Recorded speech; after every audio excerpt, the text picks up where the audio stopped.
They said he was born of a god. Lightning tore through the sky the night his mother dreamed of Zeus. And when the sun rose over Macedon, a child was born who would never know peace. His name was Alexander, raised not as a boy, but as a weapon. His father, King Philip II, taught him conquest. His teacher, Aristotle, taught him that the world itself could be conquered by thought. While others learned to hunt deer, Alexander learned to hunt kingdoms. As a boy, he tamed a wild horse no man could ride, Bucephalus. His father watched and whispered, "Macedonia is too small for you, my son." Even then, he was not like other men. He studied the epics of Achilles, not as myths, but as destiny. And when his friends drank wine, he drank fire, the fire of empire. At 16, he led his first army. At 20, he became king. At 22, he crushed rebellion and burned Thebes to ash. He gave no mercy. He wanted the world to remember his name through fear. To his enemies, he was a tyrant. To his soldiers, a god in mortal flesh. But within him burned something even greater, a hunger to prove that men could become divine. He did not fight for gold. He fought for immortality. And so, while others ruled kingdoms, Alexander dreamed of ruling the world. When his father was struck down by an assassin's blade, the world expected Macedonia to collapse. Instead, Alexander took the throne. He silenced his rivals in blood, united the tribes of Greece under his banner. And when the time came, he looked east, to the greatest empire mankind had ever known, the empire of Darius, King of Kings. Across the deserts, beyond the mountains, lay the land where Cyrus had ruled, where Persia's armies stretched to the edge of the earth. Most saw an empire too vast to conquer. Alexander saw destiny. "There are no more worlds to discover," his generals said. "Then we shall create them," he replied. And so began the march east, the journey that would forge a god and shatter an empire. Subscribe to our channel. Don't forget to like and share this video. He marched east at the head of 40,000 men, not mercenaries, not slaves, warriors who followed him not for gold, but because they believed he could not be defeated. They crossed the Hellespont, leaving Greece behind. For Alexander, it was not just a river. It was a line between legend and eternity. He threw a spear into the Asian shore and cried, "From this land, I claim the world." First came Granicus, where Persian satraps fell beneath his charge. Then Issus, where he broke Darius's first army, scattering tens of thousands like dust in the wind. Each victory carved deeper into history, and deeper into the minds of men who now whispered his name with fear. Alexander, the boy who had become the storm. But victory brought no peace. In every city he left statues, but also graves. His men bled through the mountains of Anatolia, baked under the Syrian sun, and drowned in rivers no one would remember.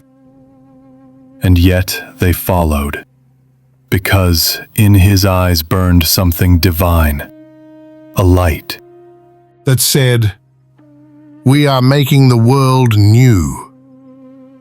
When he reached Egypt, the people called him Pharaoh.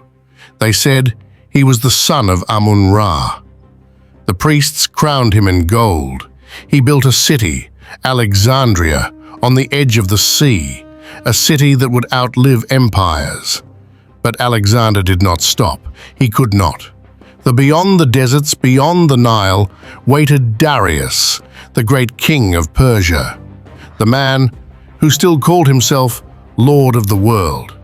Darius gathered his armies, a sea of men, 200,000 strong, stretching as far as the horizon.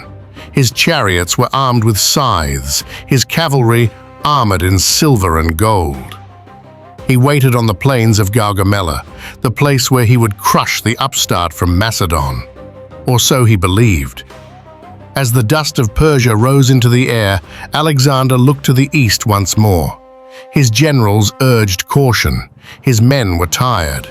But he saw something they could not. A moment carved in fate. The chance to break the oldest empire on earth.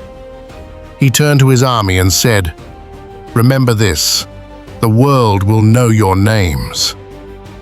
And as night fell over the plains of Gaugamela, torches burned like stars across the desert. In that silence before the storm, every man knew that by dawn they would either rule the world or be buried beneath it. Night before the battle. Alexander did not sleep. He stood beneath the stars, silent, watching the horizon. Somewhere out there, beyond the dust and the dark, waited the greatest army the world had ever seen. 200,000 Persians, tens of thousands of cavalry, and at their heart, Darius, the king of kings. When the sun rose, the plain of Gaugamela turned to gold. The sand shimmered like a sea, and on its waves moved men, thousands upon thousands, banners stretching to the edge of sight. Darius sat upon a chariot of silver, surrounded by immortals, his scythed wheels gleaming in the morning light. Across the plain, Alexander's army, 40,000 men, outnumbered 5-1. His generals waited for fear. Instead, he smiled. "Good," he said. "More men to kill." He formed his lines, phalanx in the center, cavalry on the right flank.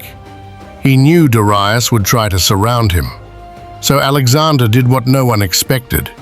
He advanced diagonally, drawing the Persians out of position, twisting the battlefield into chaos.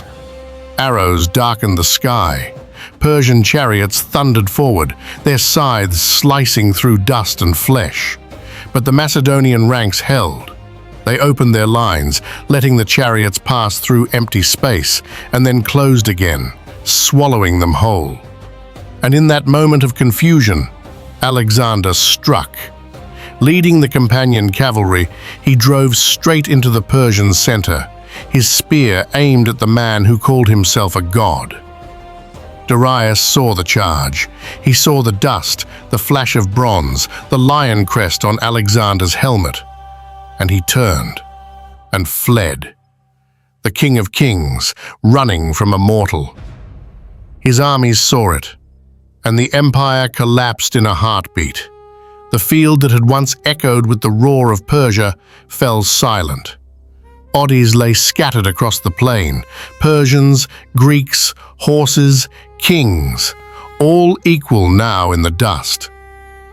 Alexander stood among them, blood and sand on his armor, eyes fixed on the horizon. For in that moment, the world was his. From the Mediterranean to the Indus, there was no equal, no rival. The boy from Macedon had destroyed an empire older than his own gods. But in victory came silence, for no man who conquers the world can ever return home. The world was his. From the deserts of Egypt to the mountains of India, every city bowed to his name. Alexander, son of Philip, son of Zeus, conqueror of the world. He built cities that bore his name: Alexandria, in Egypt, in Syria, in the far reaches of Bactria. He dreamed of one world, one empire, one language, one God. But men are not made to hold the world. The further east he marched, the fewer came back. His men, tired, broken, began to whisper of home. Yet Alexander heard only destiny. In India, the skies turned black with monsoon. The jungles swallowed men whole. The rivers bled red. And even Alexander, the man who had never known defeat, met his first battle he could not win. His army refused to go on. They had seen too much death. For the first time, Alexander turned back. He returned to Babylon, the city of gods and ghosts. There, beneath its ancient walls, he began to dream again. Of new conquests, of oceans yet unseen. But the gods had seen enough. Fever struck him. 12 days of fire and delirium. The man who had walked through storms now could not lift his own hand. His generals stood around his bed. "To whom do you leave your empire?" they asked.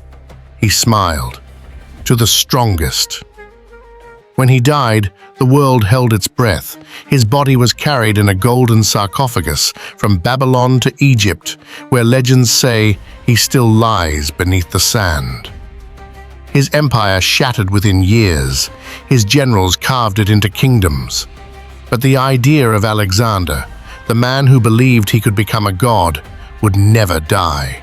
2,000 years later, his name is still whispered in every language. Scholars call him a conqueror, poets call him a hero, but history remembers him for something greater. He made men believe that nothing is impossible. From the dust of Macedon to the edges of the known world, his shadow still falls. For as long as men dream of glory, Alexander will never die. Alexander the Great, 356 to 323 BC. Like, share, and subscribe. More forgotten wars await.